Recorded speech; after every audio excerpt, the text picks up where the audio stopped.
Hi అండి, అందరికీ నమస్కారం. ఈరోజు మనం ఈ వీడియోలో ముక్కోటి ఏకాదశి సంబంధించిన కథ ఏమిటి, అసలు ఏకాదశి అని ఎందుకు అంత విశిష్టత వచ్చింది, ఇదంతా కూడా మనము ఈ వీడియోలో చెప్పుకుందామండి. అయితే మనము ఈ ముక్కోటి ఏకాదశి రోజు ఎలా ఉపవాసం చేయాలి అదంతా కూడా మనము ఈ వీడియోలో చెప్పుకుందాం. ఏకాదశి అనేది అత్యంత విశేషమైన తిథిగా చెప్తారు.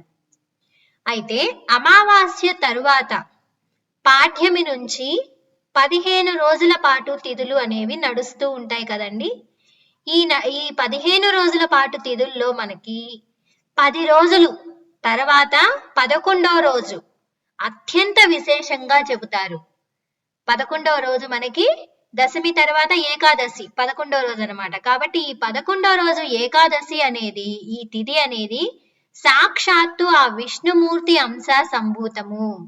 కాబట్టి ఏకాదశి అనేది, తిథి అనేది చాలా విశిష్టమైనదనమాట. అయితే అసలు ఏకాదశి ఎందుకు విష్ణుమూర్తి అంశ సంభూతము అంటే దాని గురించి ఒక కథ ఉంది.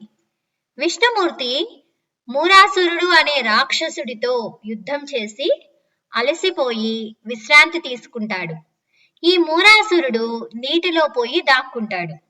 విష్ణుమూర్తి విశ్రాంతి తీసుకుంటూ ఉన్నాడు కదా అని ఆయన నీటిలో నుంచి బయటకు వచ్చి ఆయన మీదకు ఆయుధం ఎత్తుతాడు. అప్పుడు విష్ణుమూర్తి విశ్రాంతి తీసుకుంటూ ఉంటాడు కదండి, ఎంత భగవంతుడైనా ఆయనకి కూడా కొంత విశ్రాంతి కావాలి కదా. కాబట్టి ఈ విశ్రాంతి తీసుకుంటూ ఉన్నప్పుడు ఆయనలో నుంచి ఒక అంశ అనేది బయటకు వస్తుంది. ఆ అంశ అనేది స్త్రీమూర్తి, అంటే ఒక స్త్రీ స్వరూపంలో ఉంటుందన్నమాట. ఆ బయటకు వచ్చిన అంశ మూరాసురుణ్ణి వధిస్తుంది. కాబట్టి అప్పుడు విష్ణుమూర్తి ఆమెకు ఏకాదశి అనే నామకరణం చేసి ఆమెకు ఒక వరం ఇస్తాడనమాట. ఏంటంటే, మానవులు గడించే రోజుల్లో ఒక రోజు నీది. నీ రోజున అంటే ఏకాదశి రోజున నన్ను పూజ చేసి ఉపవాసం చేసిన వారికి మోక్షం లభిస్తుంది. ఈ ఏకాదశి నాడు ఉపవాసం చేయటం అనేది అప్పటి నుంచి ప్రారంభమైంది. అసలు ఈ ఏకాదశి ఉపవాసాలు ఎందుకు అంత విశిష్టమైనవి అంటే విష్ణుమూర్తి ఏకాదశి అనే ఆవిడికిచ్చిన వరం వల్ల. పైగా ఆ మరణించిన మూరాసురుడు సహస్రాంశం అనేది ఒకటి ధాన్యంలో దాక్కుందంట, అంటే వడ్ల గింజల్లో దాక్కుందంట. ఆ మూరాసుర రాక్షసుడి యొక్క సహస్రాంశం. అందుకే ఏకాదశి నాడు ఎవరైతే ధాన్యం తింటారో వారికి అనారోగ్య పాలవుతారు వారు అని చెబుతారండి. అందుకే ఆ రోజంతా కూడా మనము అన్నం కానీ ఎలాంటి బియ్యముతో చేసినవి ఏవి కూడా మనము తినకుండా ఉండాలి, ఉపవాసం చేయాలి అని చెప్పేసి పెద్దవాళ్ళు అందుకే చెబుతారు. ఎందుకంటే ఆ రోజు మనం అన్నం తినడం అనేది ఆరోగ్య రీత్యా అంత మంచిది కాదు. అన్నం తినకుండా మనము పాలు, పండ్లు కానీ లేదా ఏదైనా గోధుమ రవ్వతో చేసిన ఏవైనా కూడా మనము తీసుకోవచ్చు. కానీ అన్నం మాత్రం తీసుకోకూడదు. ఎందుకంటే ఆ మురాసురుడు ఆయన సహస్రాంశం అనేది ఆ ధాన్యంలో దాక్కుంది కాబట్టి ఆ రోజు గనక మనం తింటే అనారోగ్యం పాలవుతాము. అందుకే ఉపవాసం చెయ్యాలి అని చెబుతారు. ఇక ఈ రోజు మనము వైకుంఠ ద్వారం, ఉత్తర ద్వారం ద్వారా మనము ఆ శ్రీ మహావిష్ణువుని దర్శనం చేసుకుంటాము. 3 కోట్ల ఏకాదశులు చేసిన పుణ్యం ఈ రోజు ఉపవాసం చేస్తే మనకి లభిస్తుంది.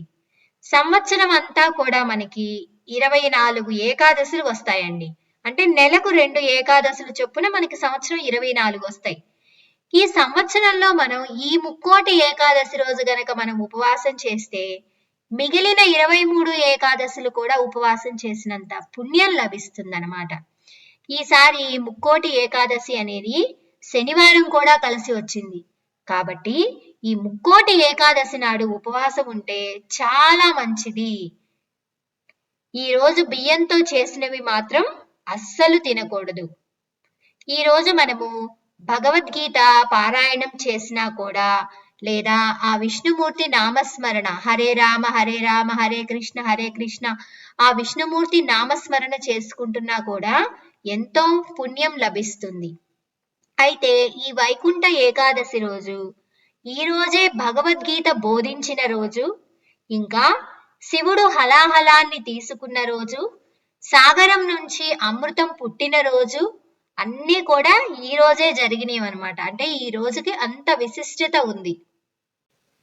ఈ రోజు 3 కోట్ల దేవతలందరూ కలిసి ఆ విష్ణుమూర్తిని దర్శించడానికి వెళ్తారట. విష్ణుమూర్తి ఆ 3 కోట్ల దేవతలతో కలిసి భూలోకానికి వచ్చి భక్తులను చూస్తారని చెబుతారు ఈ రోజు. ఈ ధనుర్మాసంలో వచ్చే ఏకాదశి అనేది చాలా ముఖ్యమైనది. మనకి సాధారణ ఏకాదశి రోజు మనం ఉపవాసం చేసినా చేయకపోయినా కూడా ఈ ధనుర్మాసంలో వచ్చే ఏకాదశి మాత్రం ఉపవాసం ఖచ్చితంగా చేయాలి. ఇదండి ముక్కోటి ఏకాదశి ఉపవాస విశిష్టత. ఈ వీడియో కనుక మీకు నచ్చినట్లయితే ప్లీజ్ లైక్ చేయండి, షేర్ చేయండి, సబ్స్క్రైబ్ చేయడం మాత్రం మర్చిపోవద్దండి. Thanks for watching.